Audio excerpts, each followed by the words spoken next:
આ તરફ અમદાવાદમાં આઈટી ટીમનું સર્ચ ઓપરેશન યથાવત છે। Gulmohar greens golf and country club ખાતે પણ આઈટીની તપાસ ચાલુ છે। ત્રિલોક પરીખના ગુલમહોર ક્લબ ખાતે આઈટીની ટીમો દ્વારા તપાસ હાથ ધરાઈ છે। ત્રિલોક પરીખ અને અલ્પેશ પરીખના નિવાસ સ્થાને અને ઓફિસે પણ સર્ચ હાથ ધરાયું છે। વિનોદ ઇન્ડસ્ટ્રીઝ તેમજ તેમના નિવાસ સ્થાને પણ સર્ચ ઓપરેશન હાથ ધરાયું છે। કુલ 35 જેટલા સ્થળો છે કે જેના પર આઈટીએ ઓપરેશન હાથ ધર્યું છે। આઈટીની ટીમે તપાસનો દાયરો વધાર્યો અને હજી પણ સર્ચનો દાયરો વધી શકે છે। ગઈકાલે વિનોદ મિત્તલના ત્યાંથી લાખોની રોકડ અને અન્ય વ્યવહારો મળ્યા હોવાનું સૂત્રો પાસેથી જાણવા મળ્યું। બેંક ખાતા, તમામ દાગીના સહિતની બાબતોની પણ તપાસ હાથ ધરાઈ। મોટી માત્રામાં બેનામી વ્યવહારો સામે આવે તેવી શક્યતા જોવા મળી રહી છે।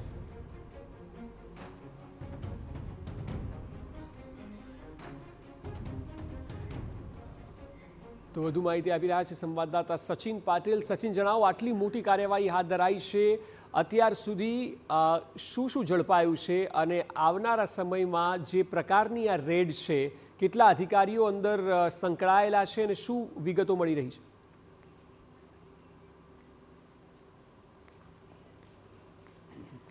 અક્ષર 150થી વધારે અધિકારીઓની ટીમો જે છે એ આ સર્ચની કાર્યવાહીમાં લાગી છે। ગઈકાલે વિનોદ મિત્તલ એટલે કે વિનોદ ઇન્ડસ્ટ્રીઝના ત્યાં જે સર્ચની કાર્યવાહી થઈ, લગભગ 35 જેટલા સ્થળોએ જે ટીમો છે એ ટીમો દ્વારા સર્ચ કરવામાં આવી રહ્યું હતું, પરંતુ એ પછી લગભગ ગઈકાલે સાંજથી જે કાર્યવાહી છે કાર્યવાહી અન્ય સ્થળોએ પણ એનો દાયરો વધારવામાં આવ્યો છે। અત્યારે અમે જ્યાં છીએ એ સાણંદના ગુલમહોર ગ્રીન્સ અને કન્ટ્રી ક્લબ છે, ગોલ્ફ એન્ડ કન્ટ્રી ક્લબ, ત્યાં આઈટીની ટીમો અહીંયા પહોંચી છે અને ગઈકાલ સાંજથી જ અહીંયા પણ જે સર્ચની કાર્યવાહી કરવામાં આવી છે।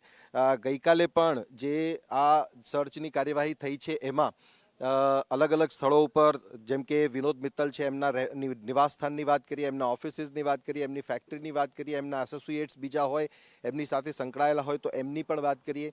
તમામ જગ્યા ઉપર, તમામ સ્થળો ઉપર આઈટીના અધિકારીઓ જે છે એ પહોંચ્યા હતા અને મહત્વની બાબત જે સૂત્રો તરફથી જાણવા મળી રહી છે એ મુજબ કે લાખોની જે રોકડ છે, રોકડ પણ મળી આવી છે।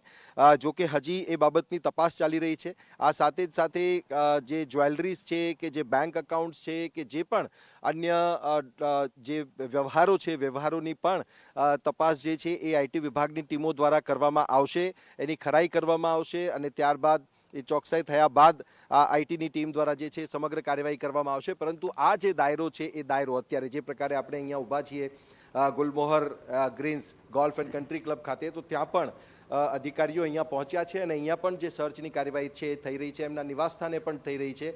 ત્યારે દાયરો જે છે એ હજી વધી શકે છે અક્ષય, એ પ્રકારની આશંકાઓ છે અને મોટા પ્રમાણમાં જે વ્યવહારો છે, જે બેનામી વ્યવહારો કહી શકાય, એ પણ સામે આવે એવી પ્રકારની શક્યતા અહીંયા જોવા મળી રહી છે।